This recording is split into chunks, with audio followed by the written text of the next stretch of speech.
Bonjour, bienvenue dans les studios de Leaders League. Nous sommes heureux d'accueillir aujourd'hui le cabinet Characters, spécialisé en risque industriel et assurance et en recherche et développement.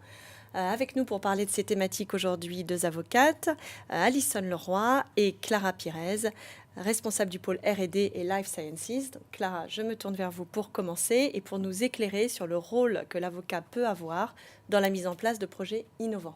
Alors, la première mission de l'avocat, c'est de faire comprendre à son client que le droit n'est pas un frein à l'innovation, mais au contraire un outil permettant de mener à bien ses projets, quel que soit leur degré d'avancement et de maturité.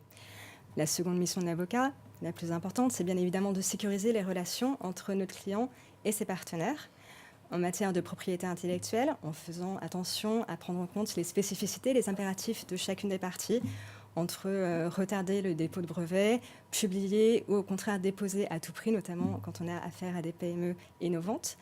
Ensuite, il faut sécuriser les aspects gouvernance et s'assurer que chaque contrat a les moyens de s'adapter aux aléas de la recherche et sécuriser également l'après-contrat avec des questions qu'on retrouve régulièrement en ce moment de sustainability, c'est-à-dire comment assurer le produit ou l'innovation une fois que le contrat est terminé. La troisième mission, c'est d'être pertinent et d'être certain qu'on s'intéresse aux activités de nos clients. Ça implique d'être un peu geek, mais c'est important de se tenir au courant des innovations de chaque secteur d'activité.